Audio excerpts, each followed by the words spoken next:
আসসালামু আলাইকুম। আজকে আমি আপনাদের দেখাবো কিভাবে আপনারা ইকম স্ন্যাপারের সাথে আপনাদের ইবে লিস্টিং এর জন্য একটি ইমেজ টেমপ্লেট তৈরি করবেন। তো প্রথমে আমরা আমাদের ইকম স্ন্যাপার এক্সটেনশনে ক্লিক করে এখান থেকে আমরা ওপেন ইমেজ টেমপ্লেটে ক্লিক করব। এখান থেকে আমরা অ্যাড প্লেস হোল্ডারে ক্লিক করে একটি প্লেস হোল্ডার পেয়ে যাব। এই প্লেস হোল্ডার নাম্বার 1টি হবে আমাদের মেইন প্লেস হোল্ডার, যেখানে আমাদের আইটেমের ইমেজটি থাকবে। এটাকে আপনারা আপনাদের পছন্দ মতো সাইজ করে নিতে পারবেন এবং যেখানে ইচ্ছে সেখানে প্রেস করতে পারবেন। আমি একটি ইমেজ টেমপ্লেট তৈরি করে দেখাবো আপনাদের। আপনারা চাইলে আমার মতোই এই ইমেজ টেমপ্লেটটি তৈরি করতে পারবেন। আমি যদি আবারও অ্যাড প্লেস হোল্ডারে ক্লিক করি, আমি আরেকটি প্লেস হোল্ডার পেয়ে যাব।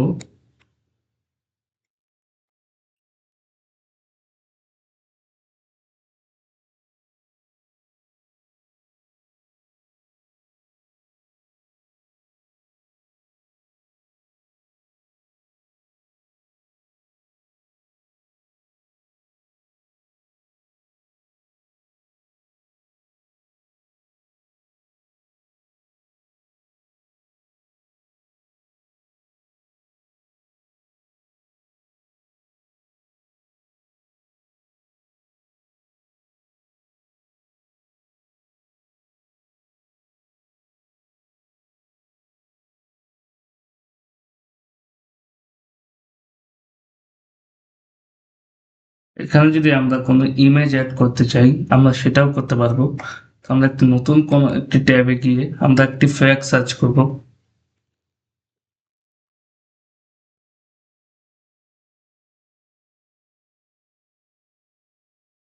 আমাদের পছন্দ মতো যে কোনো একটি ইমেজ চুজ করে এটাতে রাইট ক্লিক করে যে কপি ইমেজ অ্যাড্রেসটি ক্লিক করে এখানে এসে জাস্ট এই যে ইমেজ ইউআরএল এটিকে পেস্ট করে দিব। পেস্ট করে অ্যাড ইমেজ ইউআরএল ক্লিক করলে আমাদের ইমেজটি চলে আসবে। ইমেজটিকেও আমরা আমাদের পছন্দ মতো সাইজ করে নিতে পারবো।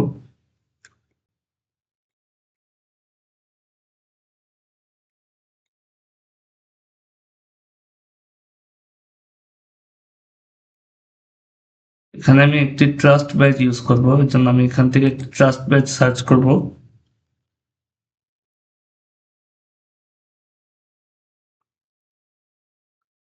এখান থেকে আমি এই ট্রাস্ট ব্যাচটি চুজ করে কপি ইমেজ অ্যাড্রেসে ক্লিক করে আবারও এখানে এসে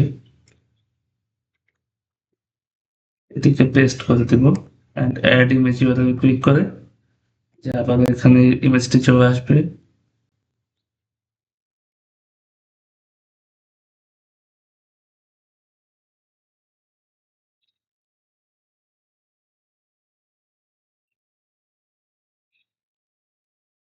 এখানে আপনারা যদি কোনো ব্যানার ইউজ করতে চান এটাও পারবেন আপনারা। যে এখানে চুজ প্রিফাইন টেক্সট অপশনে যদি সিলেক্ট করেন, যে সিলেকশন অপশনে ক্লিক করে যে বেস্ট সেলারে ক্লিক করে অ্যাড ব্যানারে ক্লিক করবে, যে এখানে একটি ব্যানার পেয়ে যাবেন আপনারা বেস্ট সেলারের।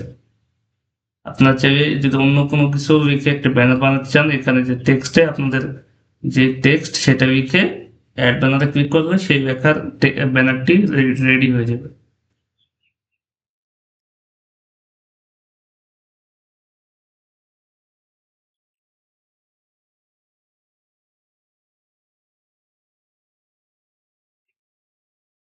যেখানে আমার ব্যানারটি রেডি হয়ে গেছে, আমি এখন এই যে এখান থেকে এই সেভ টেমপ্লেটে ক্লিক করবে, আমার এই যে টেমপ্লেটটি সেভ হয়ে গেছে, সেভ হয়ে যাবে। কারণ আমরা যদি দেখতে চাই যে আমাদের টেমপ্লেটটি যখন আমরা লিস্ট করব আহ, কিরকম দেখতে হবে, যে এখানে তার জন্য আমরা যে টেস্ট টেমপ্লেটে ক্লিক করবে, যে আমরা দেখতে পারবো যে আমরা যদি কোনো আইটেম লিস্ট করি আমাদের লিস্টিংটি কিরকম দেখতে হবে। এবং এই টেমপ্লেটটি যদি আমরা ইউজ করতে চাই আমাদের লিস্টিং এ, আমাদের আবার আমাদের এক্সটেনশনে ক্লিক করতে হবে। একটু নিচে এসে এই যে ইউজ ইমেজ টেমপ্লেট এটাকে অন করে দিতে হবে। এটাকে অন করে দিলেই আপনাদের প্রতিটি লিস্টিং এ আপনার এই টেমপ্লেটটি ইউজ হবে। ধন্যবাদ।